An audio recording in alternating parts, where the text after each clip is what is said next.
बिस्मिल्लाहिर्रहमानिर्रहीम। Students, last time हमने lecture में देखा था कि किस तरह से जो है वो न्यूक्लियोफिलिसिटी और बेसिसिटी आपस में इंटरकनेक्टेड हैं।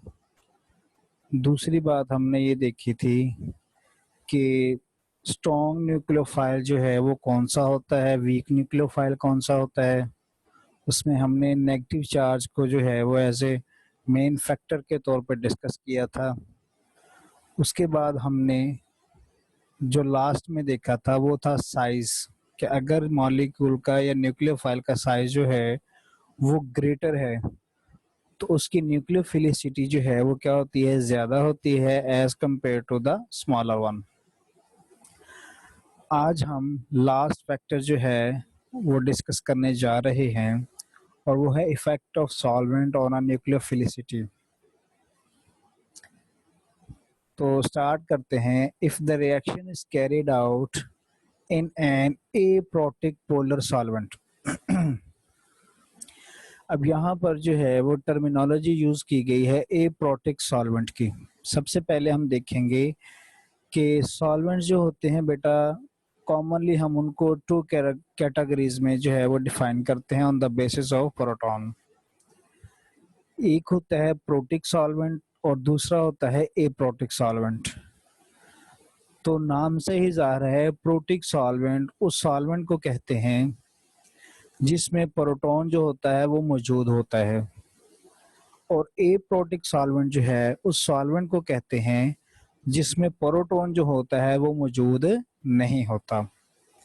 अब यहाँ पर वो कह रहा है कि अगर रिएक्शन जो है वो एप्रोटिक सॉल्वेंट के अंदर किया जा रहा है लेकिन वो सॉल्वेंट जो है वो क्या है, पोलर है, मीनिंग द पोलर सॉल्वेंट्स में molecules do not have a hydrogen bonded to an oxygen or to a nitrogen, the direct relationship between the basicity and nucleophilicity is maintained।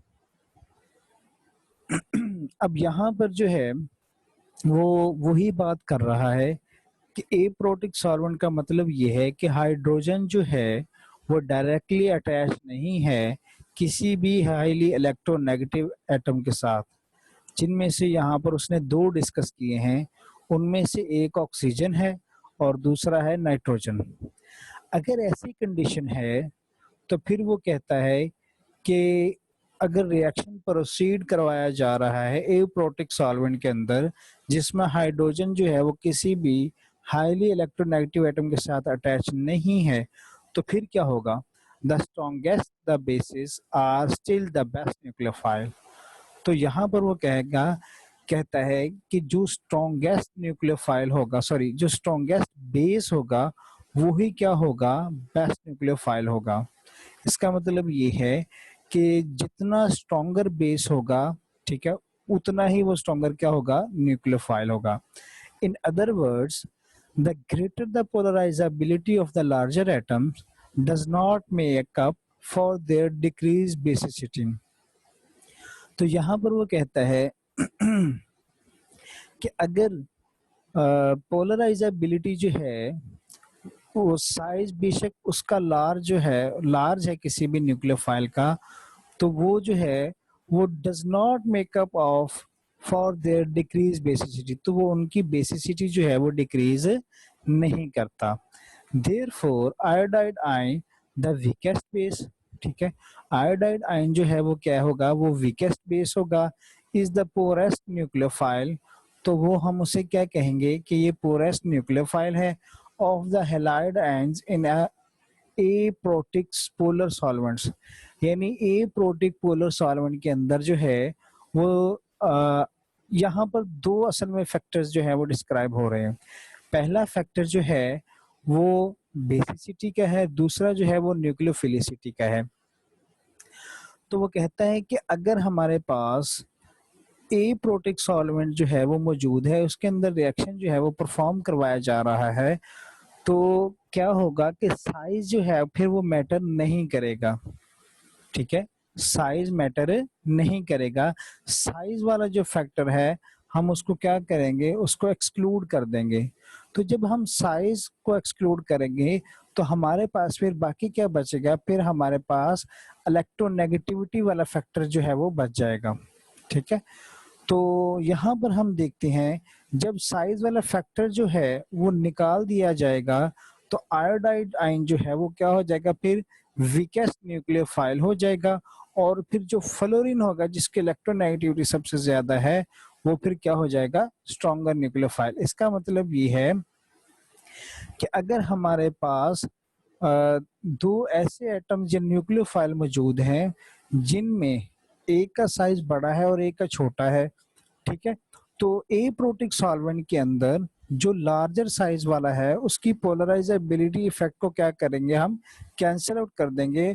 वो उस रिएक्शन में प्रोसीड या उसको affect नहीं करेगा जितना कि इलेक्ट्रोनेगेटिविटी वाला फैक्टर जो है वो डोमिनेंट प्रोसीड करेगा। यानी कि यहाँ पर इलेक्ट्रोनेगेटिविटी जो है वो डोमिनेंट होगी और जो पोलराइजेबिलिटी फैक्टर होगा वो क्या हो जाएगा, रिसेसिव हो जाएगा।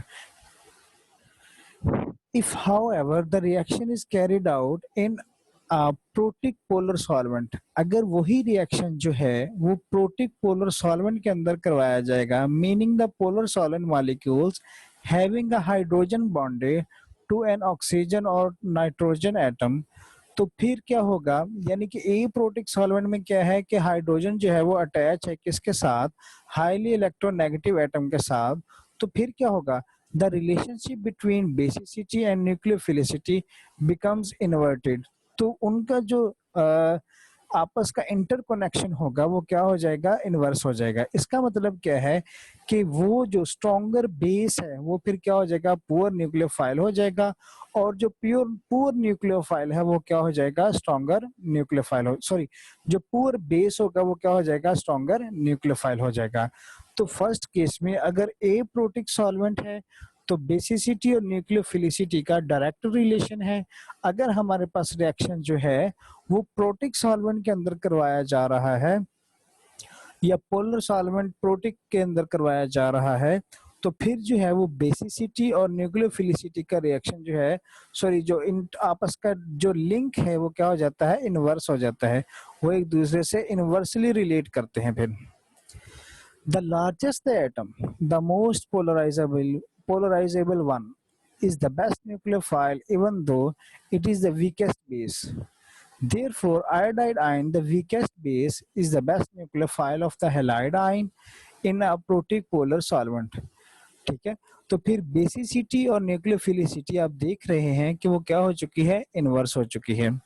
ठीक है, अब यहाँ पर देखें increasing the size, blue colour में, ब्लू कलर में अगर हम देखते हैं तो अगर हमारे पास ये हमारे पास है जी फ्लोराइड है, क्लोराइड है, ब्रोमाइड है, आयोडाइड है, तो यहाँ पर फ्रॉम टॉप टू बॉटम जो है वो साइज क्या हो रहा है, इंक्रीज हो रहा है।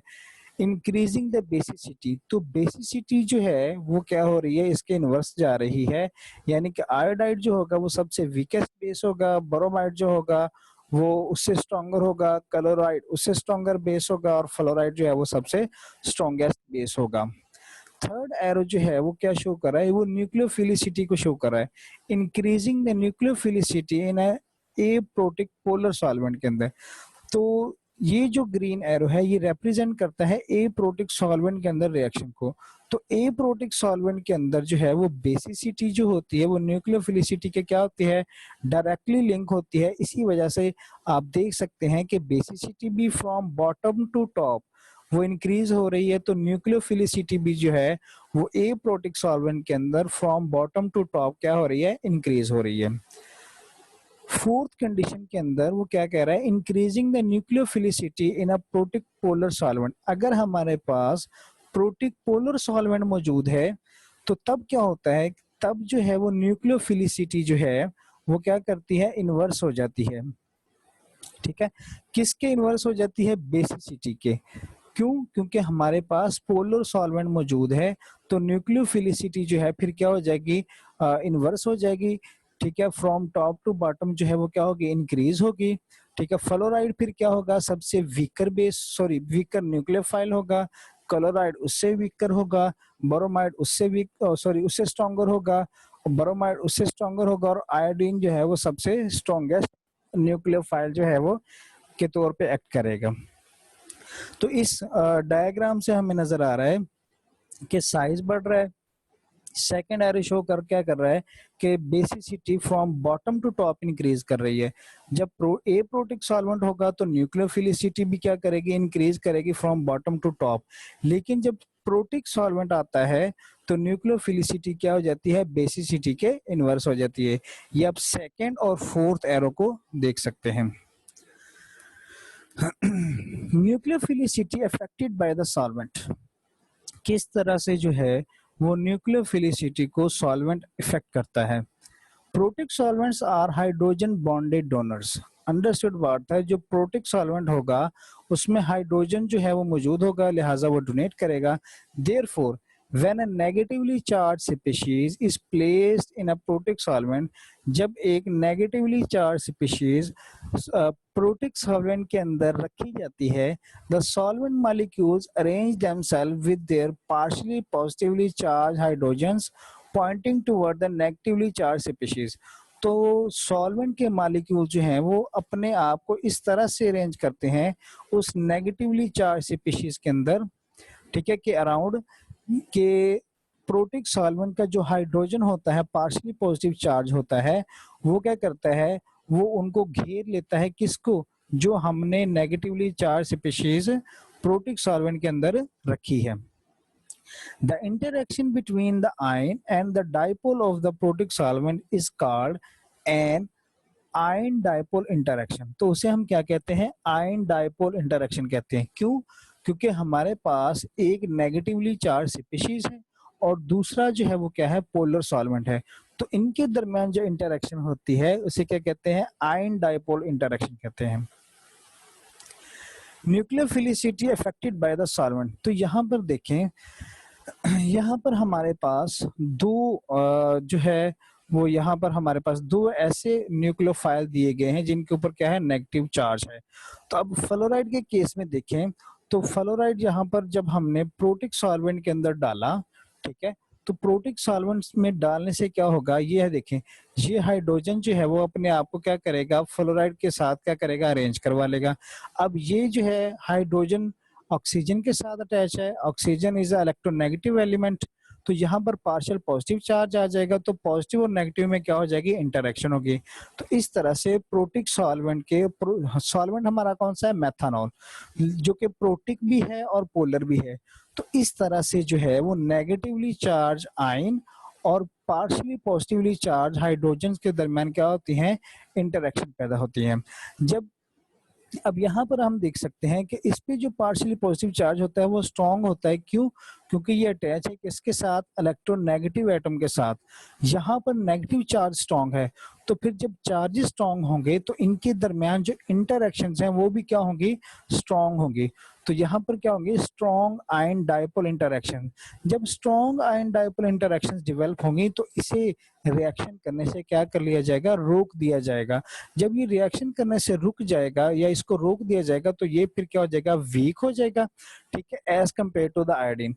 अब आयोडीन के केस में देखें तो आयोडीन जो है उसके ऊपर नेगेटिव चार्ज मौजूद है, ठीक है, लेकिन इसका जो है वो हाईली इलेक्ट्रोनेगेटिव नहीं है बल्कि लीस्ट इलेक्ट्रोनेगेटिव है, ठीक है। इस वजह से इसकी हाइड्रोजन के साथ इंटरेक्शन स्ट्रॉन्ग नहीं हो पाती, होती है लेकिन बहुत ही वीक होती हैं।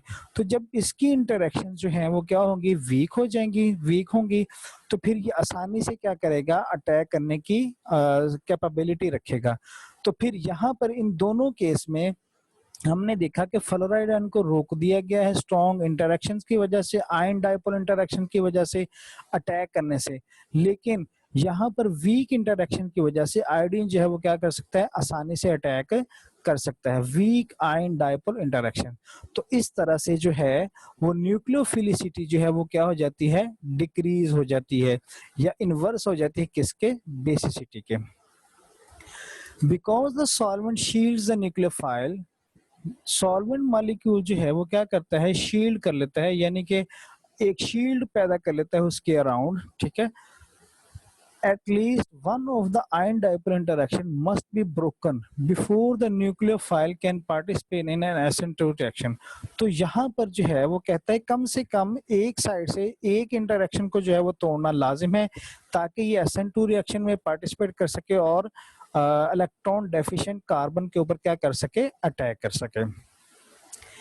Weak bases interact weakly with the protic solvent, whereas strong bases interact strongly because they are better at sharing their electrons।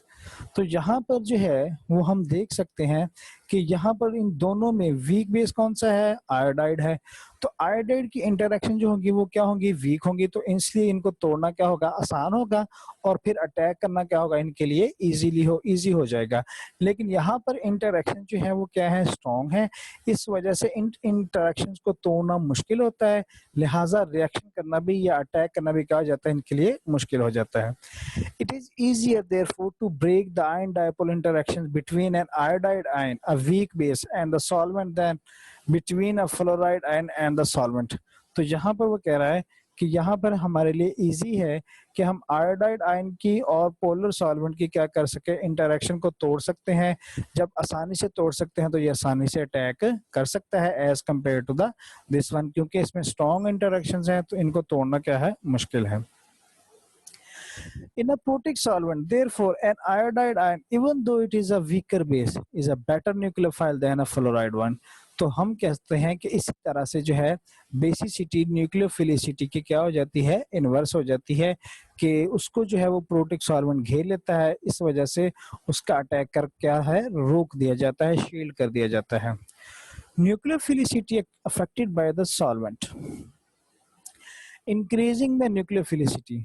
अब हम देखें तो ये हमारे पास स्ट्रॉन्ग न्यूक्लियोफाइल है, ठीक है, ये हमारे पास सबसे ज्यादा स्ट्रॉन्ग है, सॉरी ये स्ट्रॉन्ग न्यूक्लियोफाइल है, उससे स्ट्रॉन्ग फ्लोराइड है, उससे क्लोराइड है, अमोनिया है, ब्रोमाइड है, मिथॉक्सी है, साइनाइड है, आयोडाइड है, और यहाँ पर सल्फाइड है, मिथाइल सल्फाइड है। अब होगा क्या कि एक्चुअल में अगर हम देखें तो इनकी जो बेसिसिटी है, ठीक है, वो अगर हम देखें तो सबसे वीकर बेस जो होता है वो सल्फाइड होता है, मिथाइल सल्फाइड, ठीक है। फिर इस तरह से जो है बेसिसिटी वो इस तरह से बढ़ रही है, लेकिन चूंकि प्रोटिक सॉल्वेंट हमने डाल दिया तो न्यूक्लियोफिलिसिटी क्या हो जाएगी, इसके इनवर्स हो जाएगी। बात को फिर समझिएगा कि बेसिसिटी सबसे जो वीक बेस है, वीकेस्ट बेस है, वो कौन सा है, मिथाइल सल्फाइड है। फिर उससे स्ट्रॉन्गर कौन सा है, आयोडाइड। फिर उससे स्ट्रॉन्गर कौन सा है, साइनाइड। फिर उससे मिथॉक्सी, ब्रोमाइड है, अमोनिया है, क्लोराइड है, फ्लोराइड और मेथनॉल है। लेकिन जब हम बात करते हैं फिर न्यूक्लियोफिलिसिटी की, तो न्यूक्लियोफिलिसिटी फिर इसकी क्या हो जाती है, इनवर्स हो जाती है। तो यही हमने बात की है, क्यों होती है, क्योंकि उसको प्रोटिक सॉल्वेंट के अंदर स्ट्रॉन्ग बेस को क्या कौन जो है वो घेर लेता है, शील्ड करता है। प्रोटिक सॉल्वेंट जो है अपने आप को अरेंज करवा लेता है और उसको अटैक करने से रोक देता है। तो जितना स्ट्रॉन्ग बेस होगा उतनी ही स्ट्रॉन्ग इंटरेक्शंस होंगी, जितनी स्ट्रॉन्ग इंटरेक्शंस होगी इनको तोड़ना क्या हो जाएगा, उतना ही मुश्किल हो जाएगा। लिहाजा उसकी एज ए न्यूक्लियोफिलिसिटी जो पावर है वो क्या कर दी जाती है, कम कर दी जाती है। An aprotic polar solvent does not have any hydrogens with the partial positive charge to form a ion dipole intern. तो जब हम बात करते हैं ए प्रोटिक सॉल्वेंट की, तो उसमें partially positive charge hydrogen atom ही नहीं होता। जब hydrogen partially positively charge hydrogen atom नहीं होगा तो वहां पर आयन डायपोल इंटरेक्शंस नहीं बनेगी। The molecules of an aprotic solvent such as DMF और DMSO, इसको जो है वो हम डिटेल में देखते हैं कि DMF क्या है और DMS क्या है। फिलहाल हम इसको जो है वो आगे मूव करते हैं। Have a partially negatively charge on their surface that can solvate cations, but the partial positive charge is on the inside of the molecule and therefore less accessible to solvate anions. Thus, fluoride ion is a good nucleophile in DMSO। ये है हमारे पास DMSO, इसे हम कहते हैं dimethyl cyanide sulphide, sorry, ठीक है। तो डाईमिथाइल फॉर्माइड भी कह सकते हैं, सल्फोक्साइड। ये देखें DMF जो है डाईमिथाइल फॉर्माइड है और DMSO जो है वो क्या है, डाईमिथाइल सल्फोक्साइड है। तो अब यहाँ पर देखें तो क्या होगा कि इसका जो पॉजिटिव चार्ज है, ठीक है, वो क्या होता है, मॉलिक्यूल के अंदर होता है। तो जब पॉजिटिव चार्ज मॉलिक्यूल के अंदर होगा तो ये नेगेटिवली चार्ज के लिए एक्सेसिबल नहीं होगा, यानी कि इसकी और नेगेटिवली चार्ज बेस की जो है वो इंटरेक्शंस डेवलप नहीं हो पाएंगी। जब इंटरेक्शन डेवलप नहीं होंगी, ठीक है, एप्रोटिक सॉल्वेंट होने की वजह से, तो फिर स्ट्रॉन्गर बेस हमेशा स्ट्रॉन्गर न्यूक्लियोफाइल रहेगा और वीकर बेस जो है वो हमेशा वीकर न्यूक्लियोफाइल रहेगा। यहाँ पर आप देख सकते हैं कि जब वो आयंस के अंदर कन्वर्ट होता है, ठीक है, तो उसके पॉजिटिव चार्ज को तो घेर लिया जाता है, लेकिन नेगेटिवली चार्ज जो है वो उसके लिए जो पॉजिटिवली चार्ज वो एक्सेसिबल नहीं होता, ठीक है। जब पॉजिटिवली चार्ज एक्सेसिबल ही नहीं है नेगेटिवली चार्ज के लिए, तो वो इंटरेक्शन भी डेवलप नहीं कर पाएंगे। जब इंटरेक्शन डेवलप नहीं होंगी तो फिर न्यूक्लियोफिलिसिटी और बेसिसिटी जो है वो आपस में डायरेक्टली लिंक होंगी। Thus, fluoride ion is a good nucleophile in dimethyl sulfoxide and poor nucleophile in wet water, जो कि water एक protic solvent है. Fluoride ion would be an even better nucleophile in a non-polar solvent such as hexane because there would not be any ion dipole interaction between the ion and the non-polar. तो अभी तक जो है वो हमने एक बार discuss की है कि अगर हमारे पास सॉल्वेंट जो है वो एप्रोटिक होगा तो स्ट्रॉन्ग बेस स्ट्रॉन्ग न्यूक्लियोफाइल होगा, वीक बेस वीक न्यूक्लियोफाइल होगा। अगर हमारे पास प्रोटिक सॉल्वेंट है तो ये दोनों आपस में क्या हो जाते हैं, इनवर्सली हो जाते हैं। तो फिर जो स्ट्रॉन्ग बेस होगा वो वीक न्यूक्लियोफाइल होगा और जो वीक बेस होगा वो स्ट्रॉन्गर न्यूक्लियोफाइल होगा। Ionic compounds, however, are insoluble in non-polar solvent, but they dissolve in aprotic solvents. Fluoride ion is also a good nucleophile in the gas phase where there are in no solvent molecules. Last factor जो हम discuss करेंगे वो है nucleophilicity is affected by steric effect. Steric effect क्या होता है बेटा, ये कंजस्टेड मॉलिक्यूल या जिसमें जिसमें क्राउडेडनेस ज्यादा होती है, ठीक है, जिस एटम्स के साथ ज्यादा जिस न्यूक्लियोफाइल में ज्यादा एटम्स मौजूद होते हैं तो उनमें क्या आ जाते हैं, स्टेरिक इफेक्ट आ जाता है। Nucleophilicity is affected by steric effect because a bulky nucleophile cannot approach the backside of a carbon as easily as less sterically hindered nucleophile। वही बात होगी कि अगर मॉलिक्यूल जो है वो बल्कि नहीं है, उसका साइज स्मॉल है, उसमें ज्यादा एटम्स अटैच नहीं है, तो वो आसानी से अप्रोच करेगा न्यूक्लियोफाइल जिसके ऊपर नेगेटिव चार्ज मौजूद है, वो आसानी से अप्रोच करेगा इलेक्ट्रॉन डेफिशिएंट एटम के ऊपर। लेकिन अगर उसमें बल्कीनेस मौजूद है, बहुत ज्यादा एटम्स अटैच हैं, तो उसके अपने एटम्स ही जो है वो उसको क्या करेंगे, उसकी न्यूक्लियोफिलिसिटी को हिंडर्ड कर देंगे, रोक देंगे, स्टॉप कर देंगे। तो फिर वो क्या करेगा, इलेक्ट्रॉन डेफिशिएंट सेंटर के पास जा नहीं पाएगा। जब इलेक्ट्रॉन डेफिशिएंट सेंटर के पास जाएगा नहीं तो वो अटैक भी नहीं करेगा। इसके एग्जांपल है इथॉक्सी आयन या एथॉक्साइड आयन, इथॉक्सी भी इसे कहते हैं, ठीक है, और टर्शियरी ब्यूटॉक्साइड आयन। यहाँ पर देखें कि एथॉक्साइड आयन जो है इसमें, यहाँ पर देखें इसमें जो है वो नेगेटिवली चार्ज बिल्कुल एक्सेसिबल है for attacking as a nucleophile, ठीक है। तो ये नेगेटिवली चार्ज आसानी से बैक साइड से जाके क्या कर सकता है, अटैक कर सकता है। लेकिन टर्शियरी ब्यूटॉक्साइड में देखें यहाँ पर नेगेटिव चार्ज तो मौजूद है, लेकिन ये जो इसके हाइड्रोजन एटम है और ये इसके जो हाइड्रोजन एटम है इसको क्या करेंगे, कवर कर लेंगे, ठीक है। अगर इसको आप ओपन करके देखें, यहाँ पर हाइड्रोजन आ जाएगा, यहाँ पर हाइड्रोजन आ जाएगा, तो वो क्या करेंगे, इसको हिंडर्ड करेंगे, इसकी जो अटैकिंग पावर होगी उसको क्या कर देंगे, कम कर देंगे। किस तरह से कि वो उसको अटैक करने ही नहीं देंगे। क्यों?